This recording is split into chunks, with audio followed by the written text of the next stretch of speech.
While Gideon's moving this, I was inspired by Sam to do a limerick. So, on page 2, Gideon says, "Dogs omit." See spot not run, I thought. I got it. No rational accessibility or Michael Bratman to read. Then I got to page 3 and thought, shit.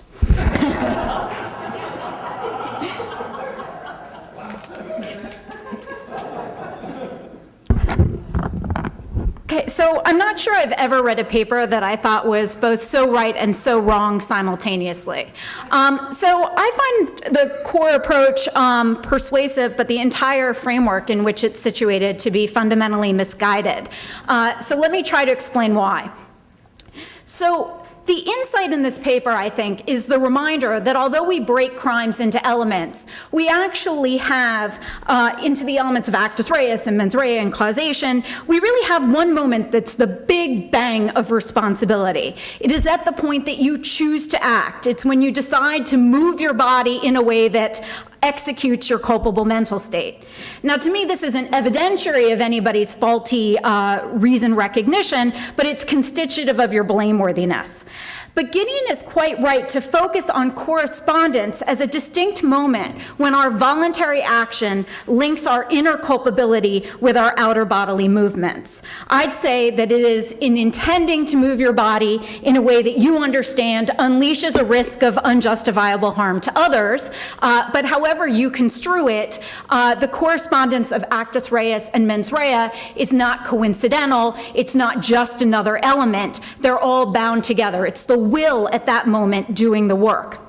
And so from here, Gideon's quest is to find and unpack that same sort of moment for omissions. The moment of the choosing, I would say, to either not A or to purposefully not A or to consciously disregard the risk that one is not Aing under conditions where one has a duty to A. Although I have some concerns about that I'll return to it at the end.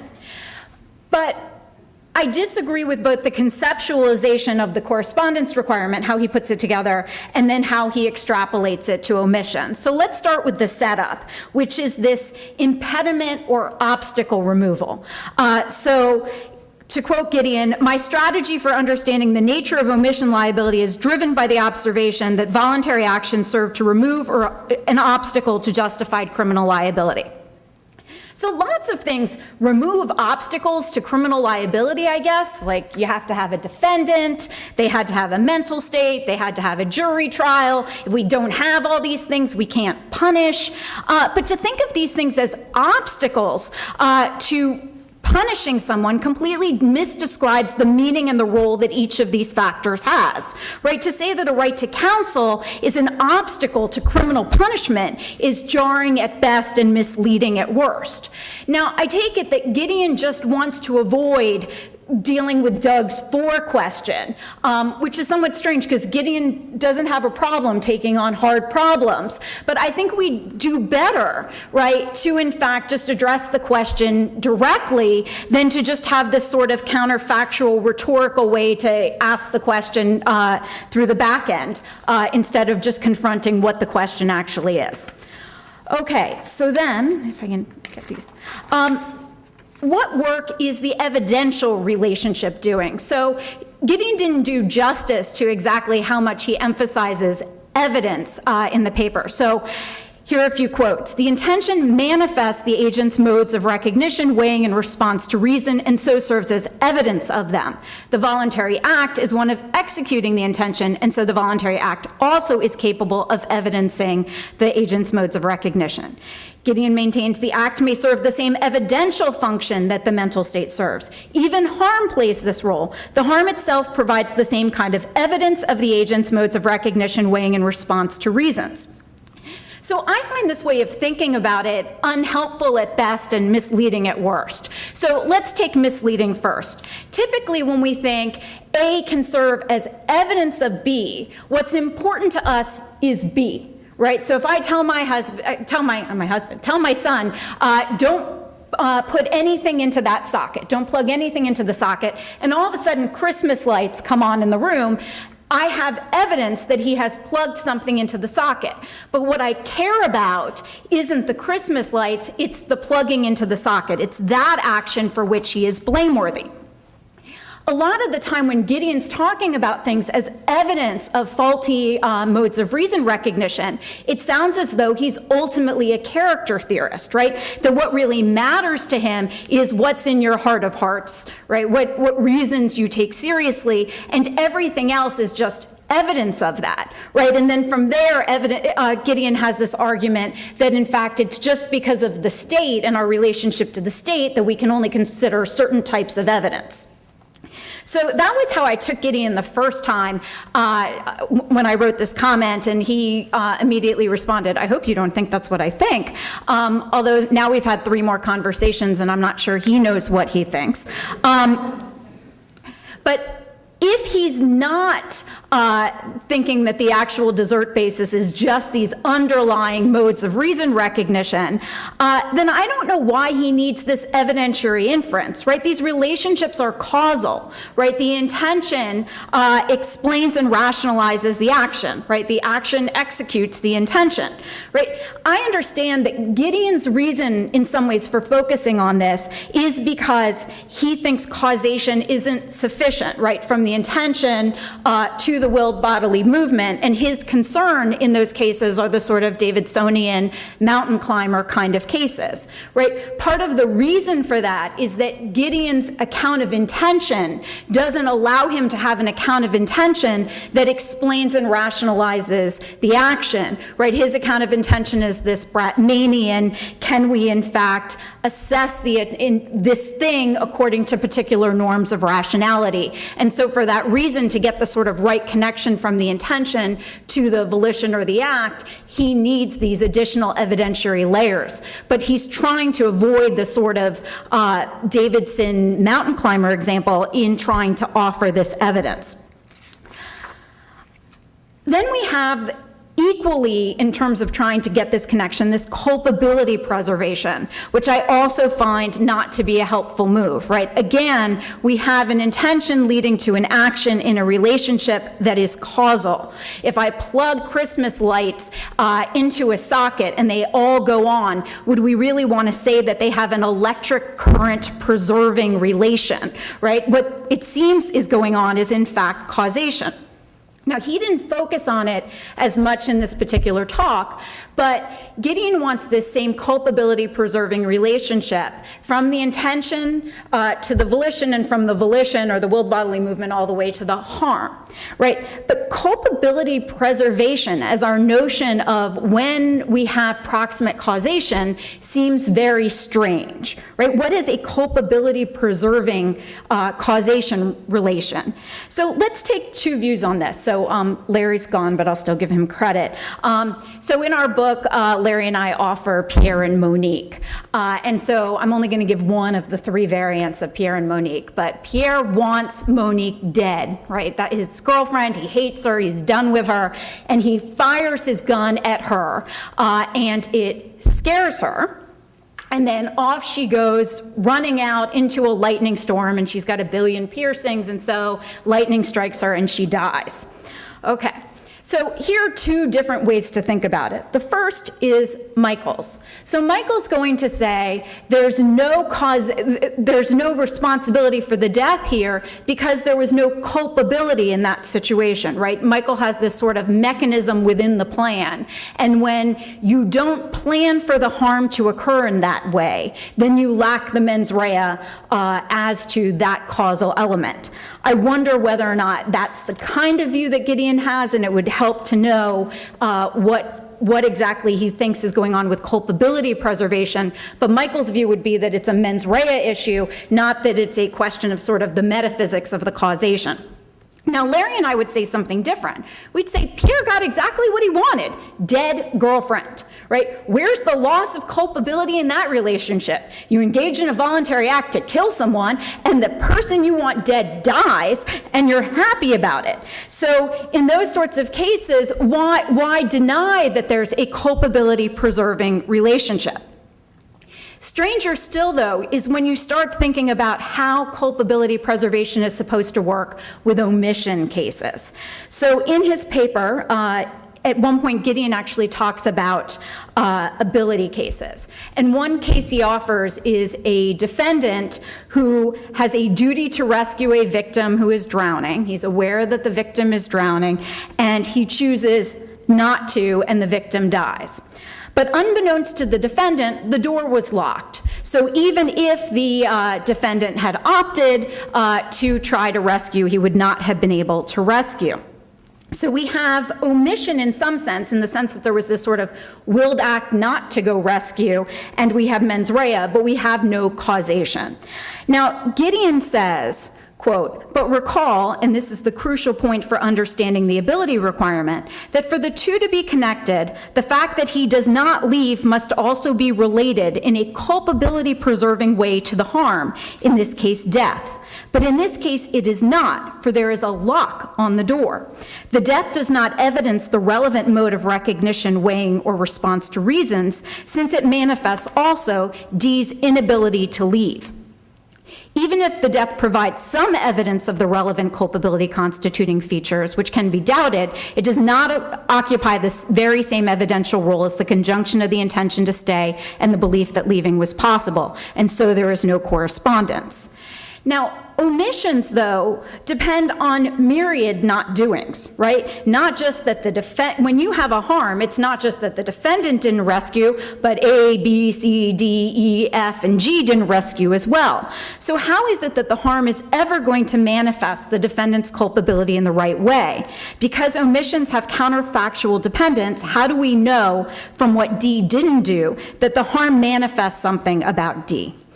I'm also just not clear why Gideon takes on this sort of correspondence element as to actually the resulting harm. As Gideon notes in the paper, correspondence isn't actually required in the same sort of way for the results, right? So we've never cared what you were doing when the harm actually happens. You can be sleeping, sneezing, or dead, right? And if the poison at that moment kills your victim, you at that moment kill, even though you are completely unconscious. I'd also like to hear a little bit from Gideon, at least in the paper, if not today, about the kind of cases where we have negligence or strict liability. Gideon starts with intentions. He didn't even talk today about knowledge and recklessness cases. I think he's got a pretty persuasive case for knowledge and recklessness, at least with respect to actions. But I'd like to know what he wants to do in negligence and strict liability. So in strict liability cases, you don't have any faulty mode of reason recognition, right? So there's always the sort of familiar problems, which is you can time frame all the way back, right? Any sort of action at any moment with no culpability could cause the harm, right? And Gideon's not going to be able to say that there's any deviant causal chain or proximate problems because the whole chain will be lack of culpability preserving. So I'm not quite sure how he would deal with these cases, but since we want to say that there can be voluntary acts in strict liability cases where there won't be any faulty reason recognition, I'd just like to know how he thinks about them. Right, so more centrally, the focus on intentions seems more problematic for omissions than for actions, right? So for actions, your faulty modes of reason recognition are manifested not only in what you intend, but they can also include the side effects of what you know will or may occur, right? So your choice to do something, to engage in some sort of action you understand may cause harm or risk some sort of foreseeable harm. Now, for omissions, that kind of thing absolutely makes sense if you actually intend the death, right? I'm going to sit here and watch my child drown because I want him to drown. Focusing on intentions makes sense. Now, the first problem, and this was something that just started bugging me a couple days ago, and then I was bothering Heidi and Larry at lunch, and then Dirk and Dana actually both raised it in their comments, is just the question of what to do with the noticing cases where there's not even any deliberation, right? So the lifeguard notices somebody's in trouble and then doesn't really deliberate about it in any way, shape, or form, right? They don't take the drowning as a reason to do anything, right? And I think that we would want an account of omissions that doesn't rely then on some other choice that the person makes. Now, Gideon, of course, answers by focusing on choices, and particularly by focusing on your compliance with the normative pressures of what you actually intend to do. But even if we want or need a choice, you don't need to be complying with the normative pressures imposed by your intention to do something other than A-ing. The compliance with those normative pressures seems unnecessary for an omission. So consider this case. David takes a job as a lifeguard. His reason for doing this is to meet attractive women. It's noon, and he's debating whether or not he's going to go talk to very attractive Anna, or his stomach's kind of grumbling, and so he decides maybe he should be getting a hot dog. And at that very moment, he notices Vicky out there drowning, or possibly drowning, but Vicky's not particularly attractive, so that's not the thing that he's going to do. So he then says, okay, I'm going to go talk to Anna. And as he starts walking towards her, at the precise moment when he should otherwise be diverted to save Vicky, and would then, in a causation sense, be able to, he reconsiders, and he says, I'll go get a hot dog. So I think it's fair to say that despite the fact that David is reconsidering his intention, David omitted to save Vicky and did so recklessly. That is, David is not complying with the norms of rationality imposed on him by his intention to talk to Anna, and his failure to comply with that norm is not telling of why his modes of reason recognition show he does not care enough about others. The stability of his intention is simply unnecessary to describe why David is culpable.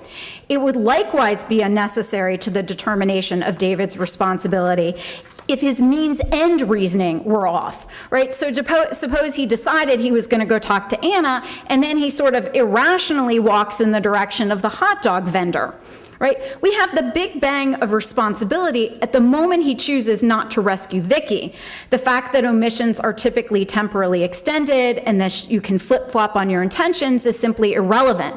The awareness matters, not the existence of an intention to do something else.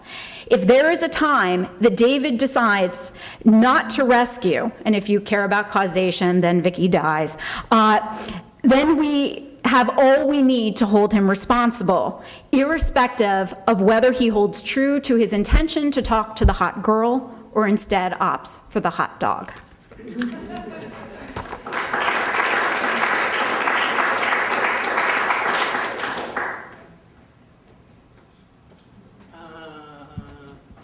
Let me see. So thank you, Kim. I don't want to say a whole lot because, everybody else can say a whole lot. But I guess I did want to maybe say a word or two. So first of all, just on this evidencing thing. So Kim notes these are causal relations, and I'm not denying that. So of course they're causal relations. The question is, why do causal relations matter to establishing responsibility? Causal relations in this case between the mental state and the intermediary and the harm. What's so significant about causal relations? And so the point about this, now I think it's more or less self-evident what it is that's important about modes of recognition, response, et cetera, to reasons. That, of course, can be questioned.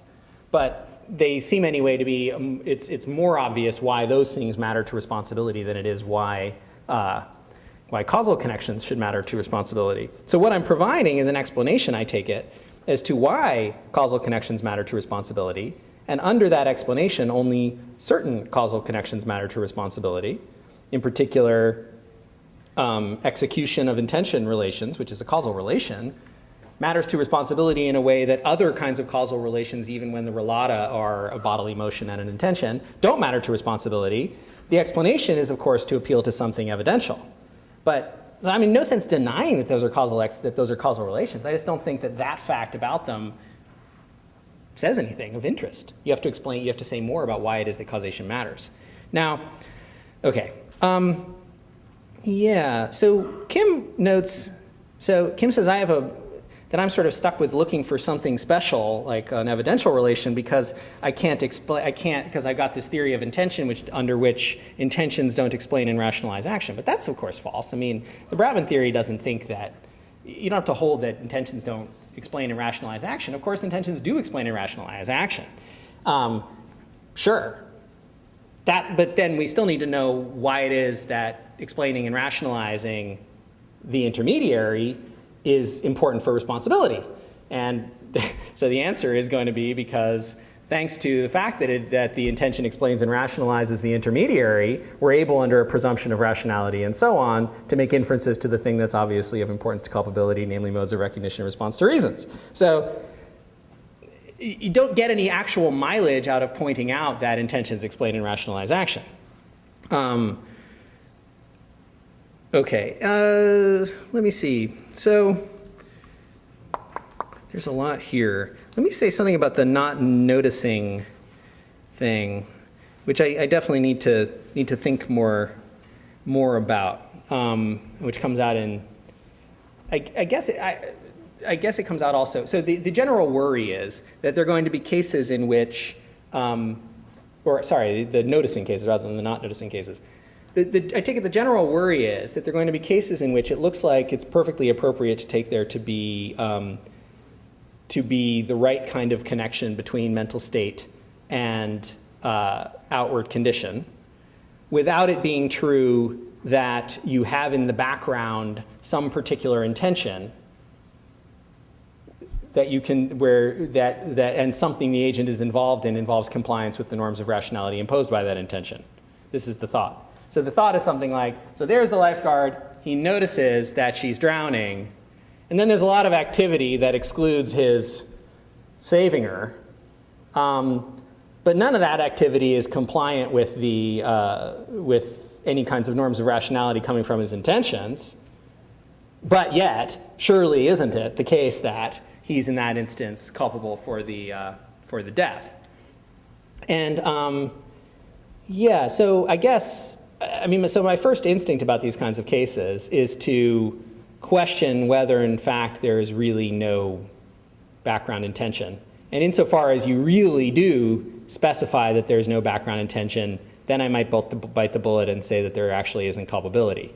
That is, if you have yourself there a creature, so imagine for instance that this is a creature without any intentions at all, a creature that has genuinely no will, but sees people drowning, has all sorts of beliefs about the world. So this is someone, there's an absence there, an absence of saving. Is this going to amount to the right kind of connection between their awareness of these harms and the harms? Surely not. So what is it that you get when you add intentions? Well, I'm trying to give you a story about what you get, but it looks like it's essential given this kind of thought experiment. At least this is my first thought, but that's a little bit off the cuff, and I'm not sure if it's entirely satisfactory. Oh, yeah, just on this thing about correspondence. So Kim says, wait, you don't actually need correspondence between the mental state and the harm, since you could be dead and still be criminally liable for the harm, provided that, and so this is a criminal lawyer's problem that comes from the fact that they think of the correspondence, because there's this tradition of thinking of the correspondence condition as a concurrence condition. It's concurrence in time. But that's just silly. Of course you need the right connection between the mental state and the outward harm in order for you to have criminal liability.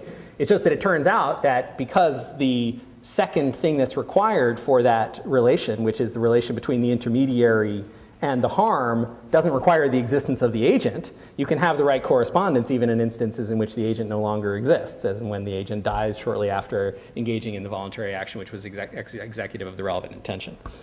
Yeah, maybe I'll stop there.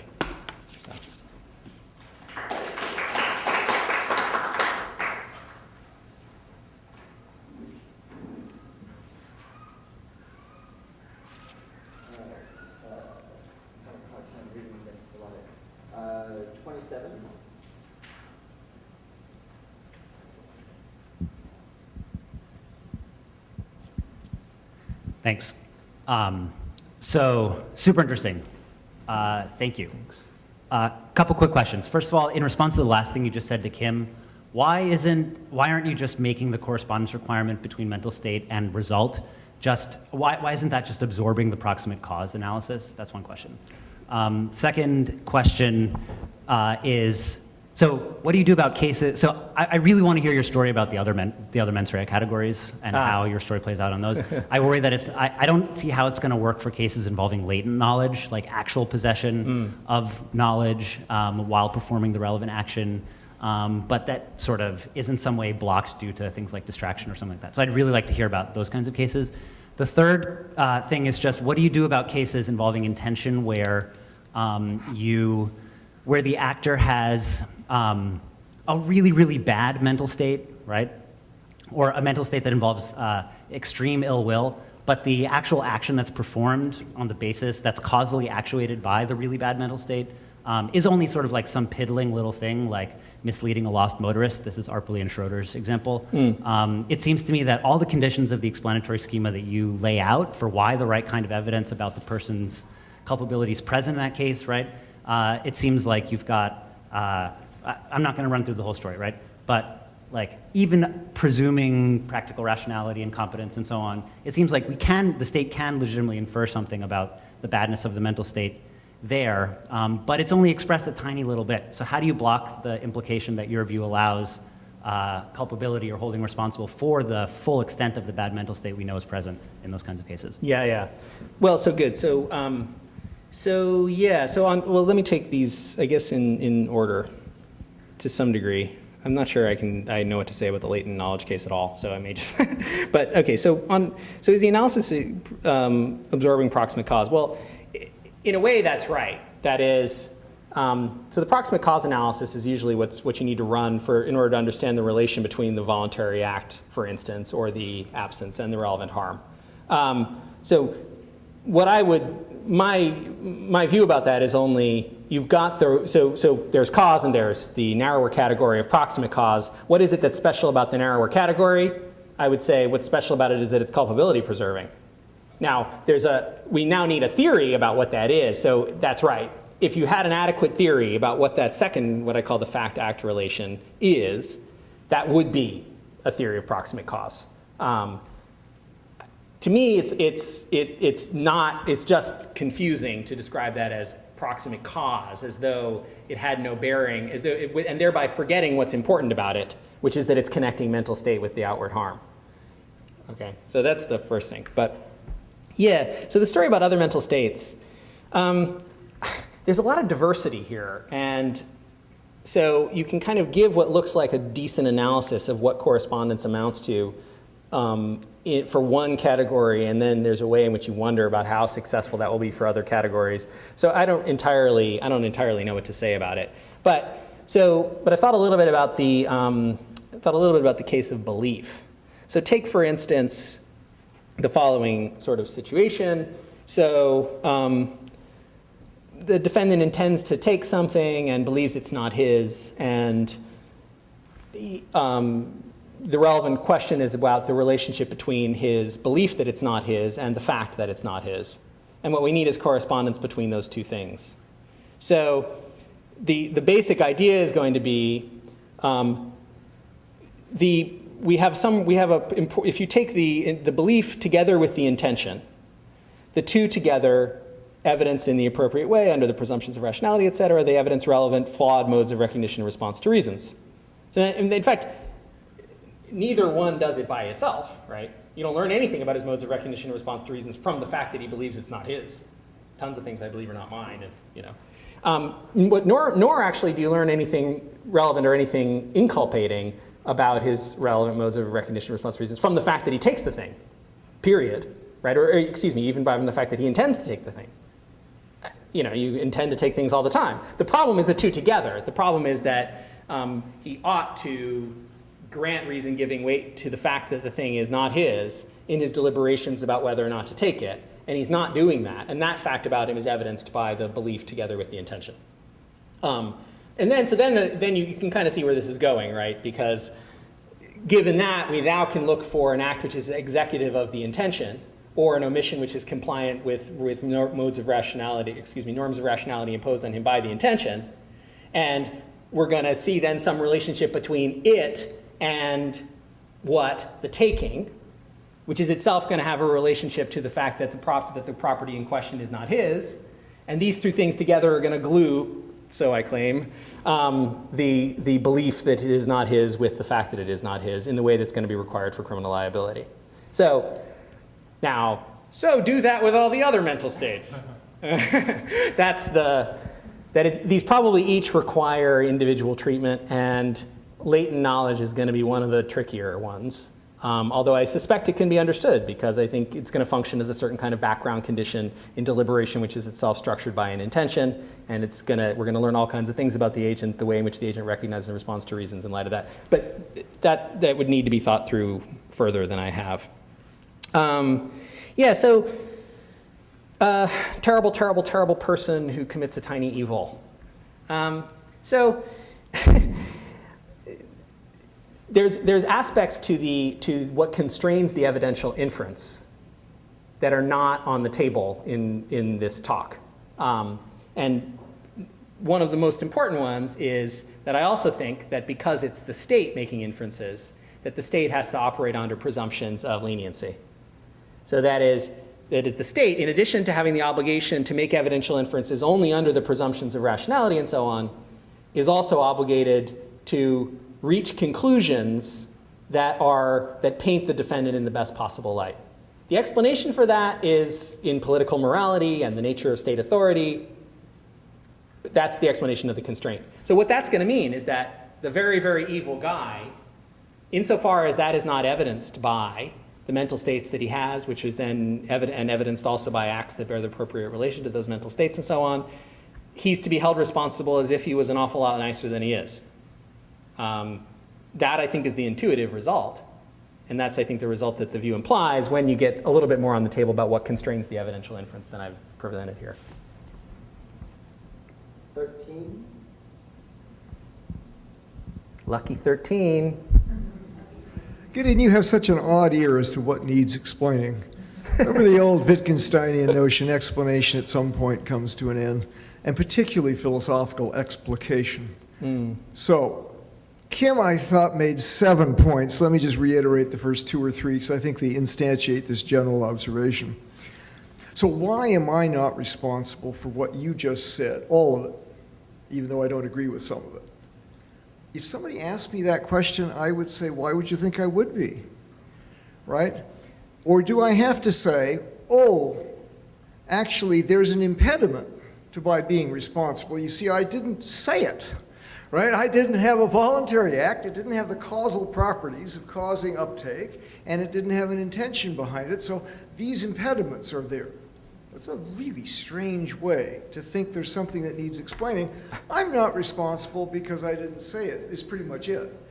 So that you think I am, there needs to be an explanation for why I'm not responsible for what you said strikes me as a bizarre expectation. So Kim says, do it honestly. Just start out at the front. Don't talk about removing an impediment. Just talk about what makes you blameworthy, okay? So a second example is this depth to the coupled mental states. So somebody kills somebody else in execution of an intent to kill him because he hates his guts. And you say, well, I want to know what that intent to kill evidence is to assess culpability.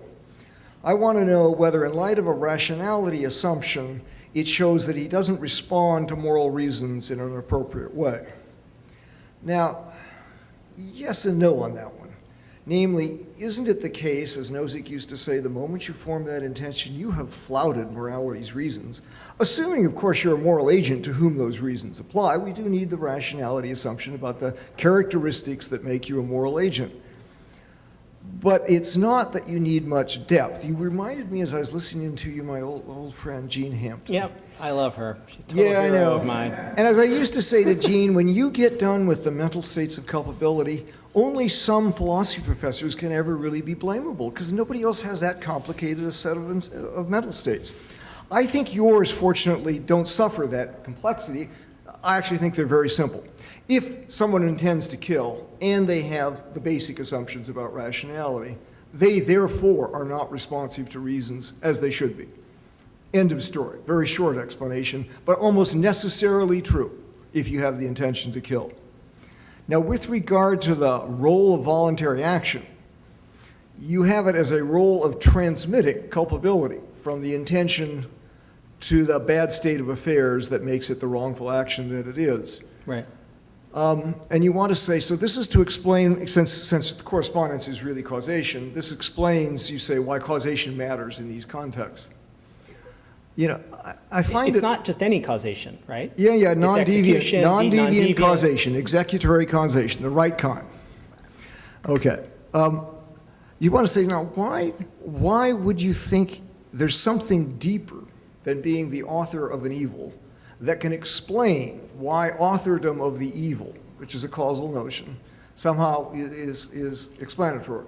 Because transmitting culpability, well, it assumes you have an in-depth explanation of culpability, and that evidential thing has to get transmitted to the wrongful death, and it's the role of the voluntary act to be the causal intermediary doing the transition.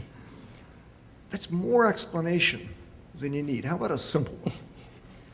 The voluntary act is what you need for a person to be a cause of the harm. It has to itself be an execution of an intention that has that harm as its object for you to be guilty of intentionally doing it. But there's not much more you need to talk about in terms of why death is bad, why intentions make you culpable, or why causal connections through voluntary actions of the right kind actually are the ones that make you overall blameworthy. So I guess I'm a short explanation guy.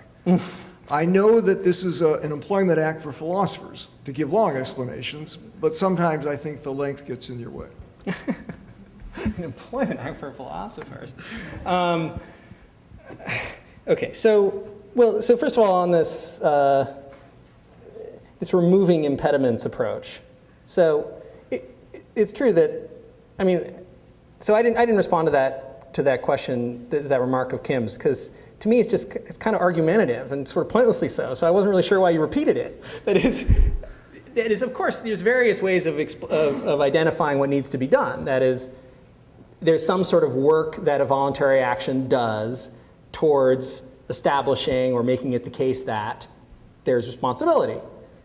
Okay, we can identify the work that it does. I think I've identified the work that it does. You can describe it as removing an impediment. It doesn't, I mean, okay, so you don't like the removing impediment language, but who the hell cares? So to take the view without it. That just seems argumentative to me. Now, more substantive are some of the other things that you have to say. So for instance, so you say, for instance, why do you need, what happens when you have execution of the intention and then non-deviant causation of the harm? Well, it makes the person the author of the harm. Okay? Well, so here's a question. So why isn't the person the author of the harm in all the deviant causation cases, or in the cases in which aspects of the person, which don't look to be particularly morally important, cause the harm? Right? Well, we need an explanation of that. So that is, it's not the case that execution speaks for itself as to why it's morally important. You say, it makes the guy the author. Yeah, okay. I'm explaining, I'm unpacking what that is. That's what I think I'm doing. I'm explaining that by, I'm unpacking that with this by saying, here's what it is to be the author. It's to evidence these things. What is it to evidence those things? What things need to be evidenced? Well, the ones that matter to culpability. This is a different answer from, for instance, George's. What needs to be, evidenced or manifested? Constitutive features of the person. That's actually not my claim.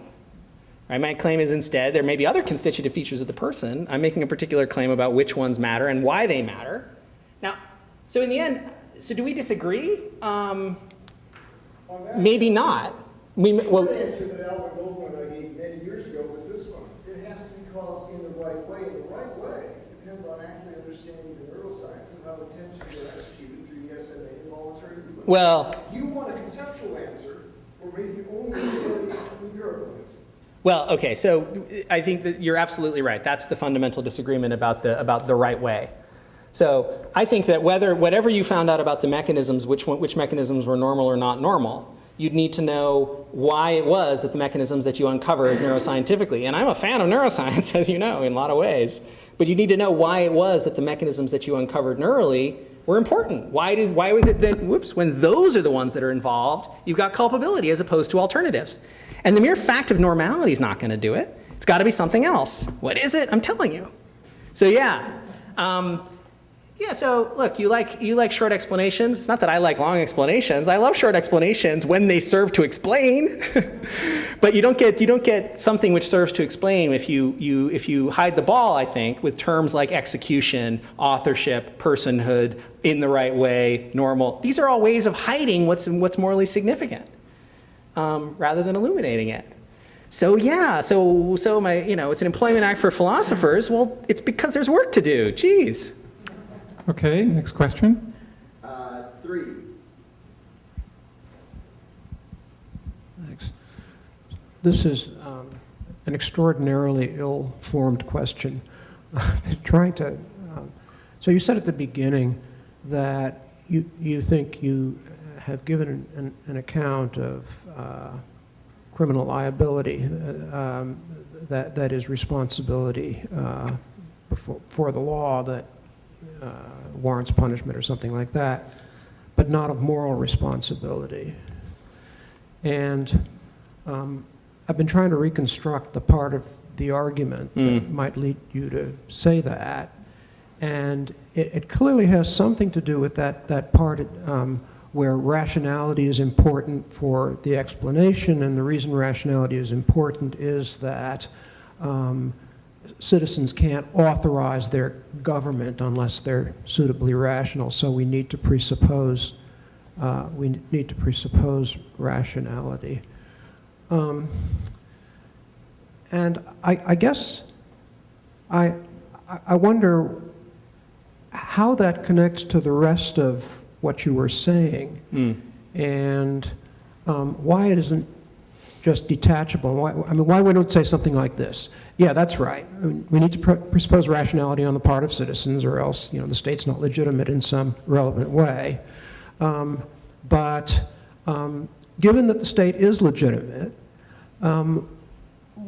when people are criminally responsible for what they do, isn't a matter of the evidential relations between their behavior, the evidential relations that we draw on when we infer their mental states from their behavior. It's a matter of whether there is the right connection between their mental states and their behavior. So why isn't the political part just cleanly detachable from the responsibility part? That's my question. Yeah, okay. So it may be. So you're putting your finger on what is the least well-developed part of this, and there's a lot of not very well-developed parts, so that's saying something. But yeah, so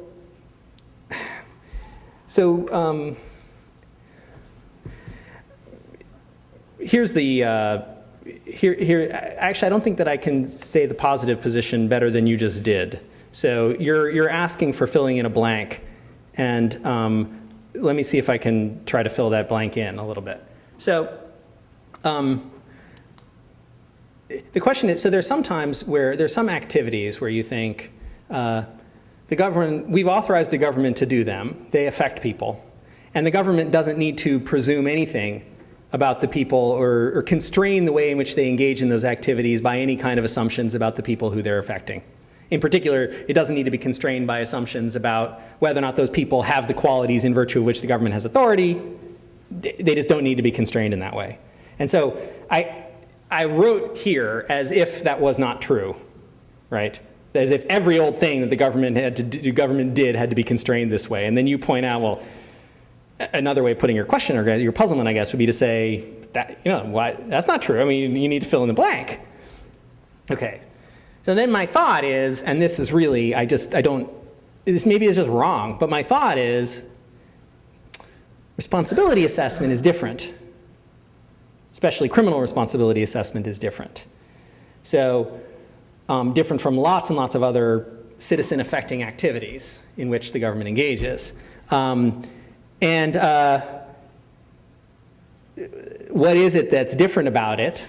I'm not entirely clear, but I think what it probably has to do is something like this, which is that what the government is responding to in its citizens when it finds them criminally liable and punishes them, is an exercise on the part of its citizens of the very capacities, the exercise of which is the source of its authority. And that isn't always true. That's not true of many of the citizen-affecting activities in which governments engage. And so the thought is, insofar as we're regulating that, there's got to be a tighter connection between what we need to assume of citizens as a state and what needs to be true of citizens for the state to have authority in the first place. I'm not sure I can do better than that at the moment. There's mushiness here that I really am not happy with, however. So if you can help, I'd love to hear it. Okay, yeah, go ahead. Yeah. Briefly, just briefly. Okay. Because we still have, I think we still have 3 or 4 people on the queue, so just in the interest of time. So the next is 30?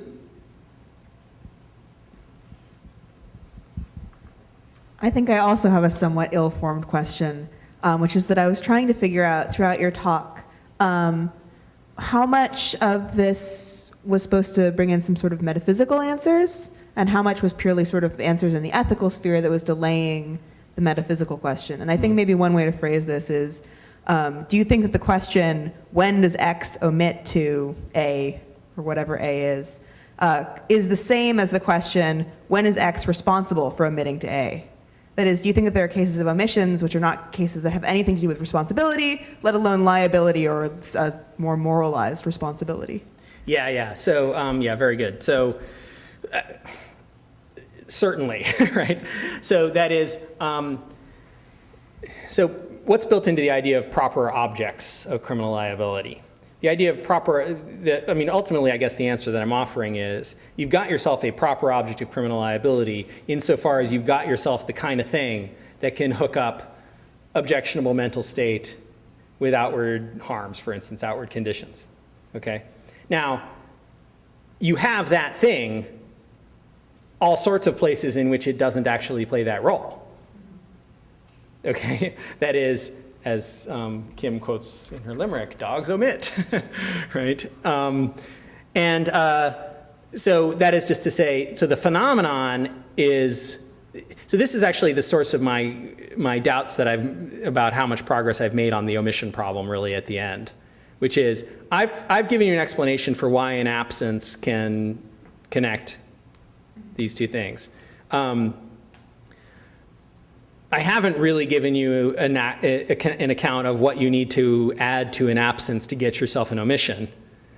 That is, I can tell you this, it better be such that when you add that, you make it the case that the absence is in compliance with the norm of rationality flowing from the intention, et cetera.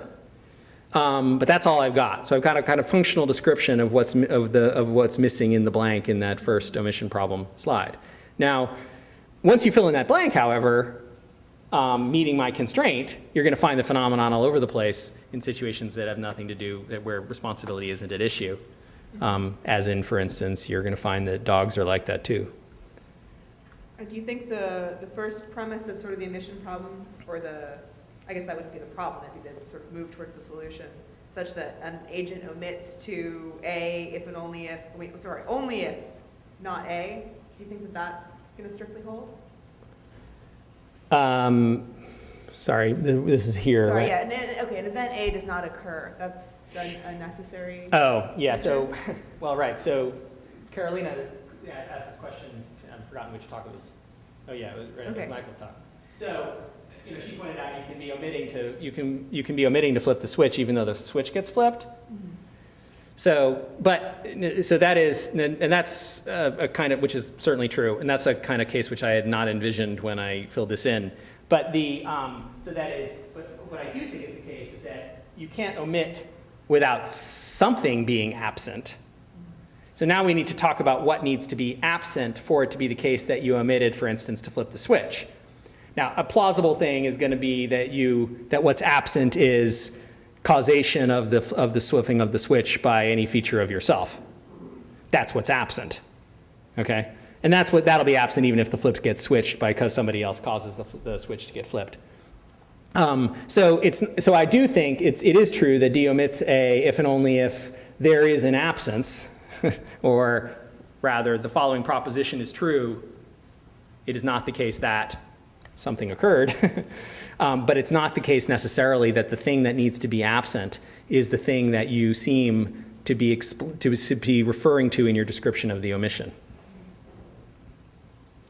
5,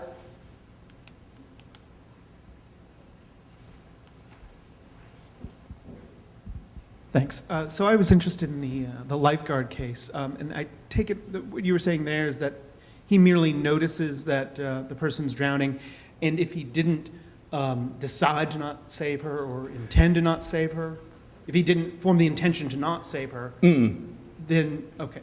So there was a case where you thought that there wouldn't be culpability, there might not be culpability on the sort of attributionist approach that I take it both of us are attracted to. Yeah. And I thought that that case was the case in which he merely noticed and did not decide to, he didn't form the intention to not save her, he simply didn't.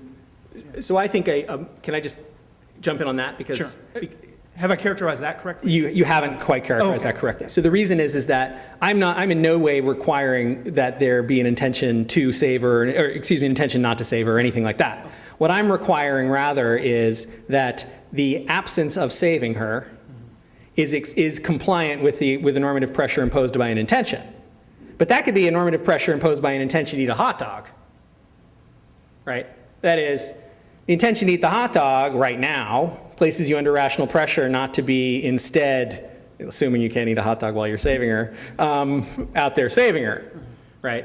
And so there needs to be an intention in the background for there to be the kind of connection between mental state and the outward harm that's required for criminal liability, but the intention need not, and in fact in the typical case does not represent the absence, or even represent something that as excluding the thing which is absent. All right, so you wouldn't have any problem then attributing a sort of culpable disregard in that case? Right. And that might be sufficient for blameworthiness? Okay. Yeah, exactly. 6. So a question about your response to Kim on evidencing versus causing. So in the case of the intermediary, you say, it's kind of a flashpoint of your talk. You say that the relation to the, in the case of the intermediary, to the morally defective underlying modes of recognition response has to be an evidencing relation. Kim says, well, why isn't it causal? You say, well, of course it's causal, but maybe what Kim was saying, typically it's the case that we have causal relations that underlie evidencing relations, and why aren't the causal relations more fundamental? And you say, well, there's lots of different causal relations, and it's really the evidencing relations that tell us what the right causal relations are. And then maybe something misleading in your talk, then namely you say you contrast the two cases, one case in which you detect the evidencing relation in the usual way, and you say, well, you can't replace that with a machine you stick in the guy's ear. Right, but why can't you replace it with a machine that you stick in the guy's ear? I mean, once you've determined by means of the evidencing relation what the right causal relations are, why can't you just soup up your machine to detect those causal relations? So I think maybe that's what led Kim astray as to thinking the evidencing relation was like more robust in the account than it really is. Good, yeah, so there's detectors and detectors, right? I guess is going to be the idea. So you could have a detector that works. Why does it work? Well, because it presumes rationality. It presumes rationality on the part of the brains that it is plugged into, right? Right. Yeah, where the relevant rationality relations are causal relations, but they're the causal relations that are picked out by the evidencing criterion. Right. Then the evidencing is just a criterion for picking out causal relations, right? Yeah. Okay. Good. So the question I guess is going to be, and this the question is going to be not just whether the state in making inferences about your modes of recognition in response to reasons on the basis of your mental states needs to engage in an inferential process there that succeeds only thanks to the fact of your rationality, which would be true with the detector as you're describing it, or whether the state actually needs to represent and use in some explicit way the fact of your rationality in making its inference, which it doesn't do in the case in which it uses the machine that you're just describing, right? Both of these look like better candidates than the third thing, which is that you're able to make the kind of evidential step that you need to make without any sorts of presumptions of rationality whatsoever. As for instance, when here's what you find. You find that people with certain kinds of mental states, they have certain kinds of physiological reactions. So when they intend stuff, they blush, for instance. And then you're able to make the inferences about what their underlying modes of recognition of reasons are on the basis of their blushing.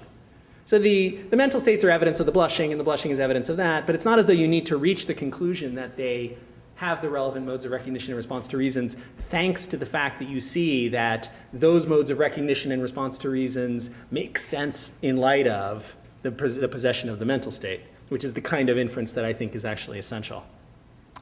Okay, one last question. This is the last person, number